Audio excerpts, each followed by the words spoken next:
The story begins with a boy named Tom who was living a very ordinary life. In school, his best friend was Danny, and he really liked a girl named Lucy. According to him, Lucy was the most beautiful girl in the entire school. There was also a boy named Eugene in his school who often harassed Tom and his friends. At home, after the passing of his parents, Tom lived with his grandmother. One night, while taking a walk alone, Tom reached outside Lucy's room, whose door was slightly open. When he opened the door, he saw 4 men who were raping Lucy at that moment. The criminals saw Tom and started chasing him. While running from them, Tom took out his phone to call for help, but one of the men shot him. The bullet went through his phone and directly into his brain. A few hours later, Tom regained consciousness and found himself in the hospital with his grandmother.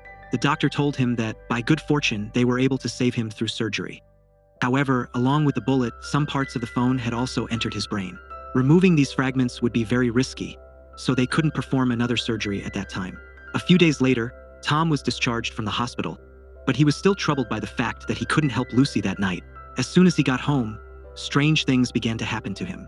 He could now hear people's phone conversations from a distance, and he could see data transfers with his eyes, as if he had become a mobile phone himself.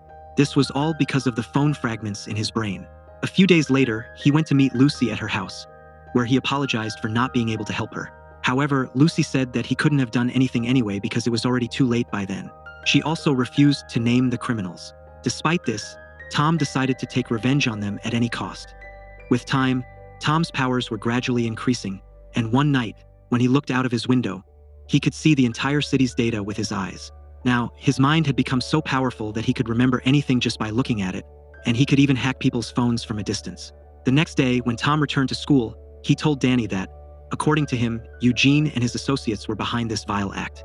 However, Danny flatly refused to believe this because, in his opinion, Eugene was bad, but not that bad. That night, during class, Tom hacked Eugene's phone and saw that it had a video from that night, after which he used all his powers to blast Eugene's phone. That same night, Tom went to a party where Eugene and his associates were also present, and he was convinced that these were the people who had tried to take advantage of Lucy. But when he went to question them, Danny intervened and stopped him.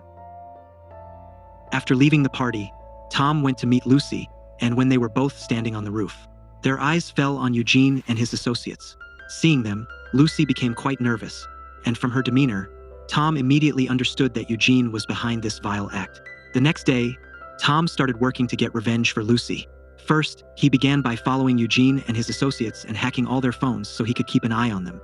That night, one of their associates, Rick, was entertaining himself, and at that moment, Tom recorded his video. The next day, when the teacher was giving a presentation at school, Tom hacked the projector and played Rick's video on it, causing all the students to laugh a lot. That day, Tom went to meet Lucy and told her about Rick's video, which made Lucy laugh for the first time since that painful incident. After that, Tom told her about his new powers and called himself I-Boy, which surprised Lucy quite a bit. That same night, when Tom and Lucy were coming back from a walk, Eugene and his associates surrounded them. They were convinced that Tom was behind all of this. But just then, Tom used his powers to send them a message stating that they were targeting the wrong person and that someone else was actually behind it. Reading this message, Eugene and his associates left Tom and Lucy and went off to find the real culprit.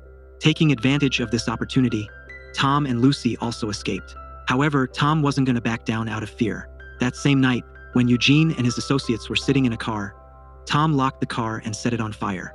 Then, he hacked the radio and asked them why they had harassed Lucy.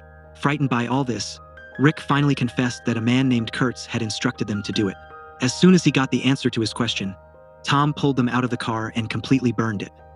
With Kurtz's name in hand, Tom began gathering all the information about him, and soon he found Kurtz's location, where many of his associates were present, including Tom's closest friend, Danny. To distract them, Tom played a video on the room's TV showing someone urinating on Kurtz's car.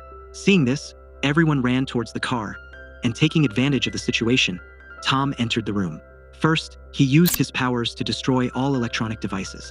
Then, he noticed packets of drugs which he took with him. But his plan wasn't over yet. He repackaged the drugs into small packets and placed them in Eugene and his associates' room. After that, he hacked the police system and entered the information about these drugs. Shortly after, the police raided the house and arrested Eugene and his associates. Meanwhile, when Kurtz went to withdraw money from his account, he found it empty, thanks to Tom. A little later, Kurtz received a call from his boss, Elm, who ordered him to quickly catch the person who had tampered with their drug business. At this time, Tom was also listening to the conversation between Kurtz and his boss. He immediately began using his powers to gather information about Elm. After making every effort, but still not finding any information about Elm, as if it didn't exist in this world, that very night, Kurtz instructed all his men to destroy all electronic devices so that I-Boy couldn't mess with them. But by now, people understood that I-Boy's powers were so immense that he didn't need any electronic devices anymore, and he could hack into anything just by looking at it. One night, Tom received news of a major drug deal by Kurtz, after which he started following Kurtz. However, as he got closer, Kurtz disappeared from his sight because he had thrown his phone into a trash can to avoid I-Boy. But Tom wasn't among those who gave up easily. He hacked into a satellite and traced Kurtz's location. Before reaching there, Tom learned some martial arts moves from the internet, using which he defeated some of Kurtz's men and burned the drugs right there. However, Kurtz and his men also arrived there, and they attacked Tom, even shooting at him, but then Tom emitted a high-frequency sound, pushing them away. The next day, when Tom woke up, he found himself lying on a shore, and at that moment, Lucy was waiting for him to take the exam at Lucy School because Tom had promised her that they would both go to take the exam together. Unfortunately, Tom reached school after the exam was over, which made Lucy quite angry. "This woman can't understand even if I die," he thought to himself. Just then, everyone was startled when they saw a dead body lying, hanging in the school building.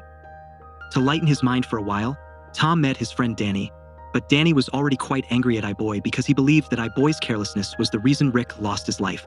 Hearing this, Tom felt really bad, and he decided to abandon his plan right there.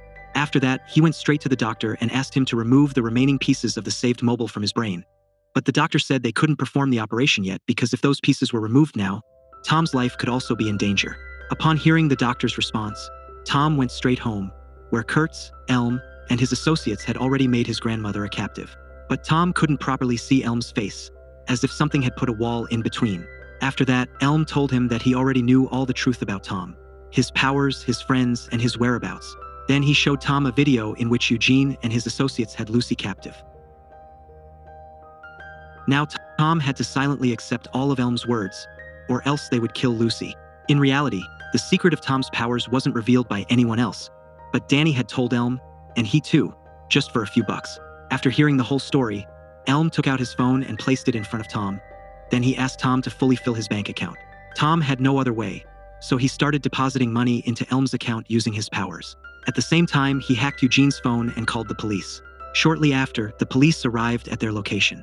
But Eugene and his companions were very cunning, and they immediately left with Lucy. A little later, Elm and Kurtz also arrived there with Tom, and Elm asked Tom to deposit money into his account again. But this time, Tom couldn't do it because Elm was holding his phone. In reality, Elm was blocking Tom's signal with the help of a special chip fitted in his. However, despite this, Tom unleashed a powerful explosion on Elm's phone using all his strength, which diverted everyone's attention. Taking advantage of this opportunity, Tom started causing explosions on everyone's phones one by one. After that, he followed Elm outside, and amidst all this chaos, Elm punched Lucy, knocking her to the ground. Seeing this, Tom went crazy with anger. He then used a special power with which he could give anyone a very fast electric shock, and his power instantly finished off Elm. A few days later, when Tom returned to school after recovering, Danny made several attempts to apologize to him, but Tom wasn't ready to listen to him. In the end, we see that Tom and Lucy also became a couple.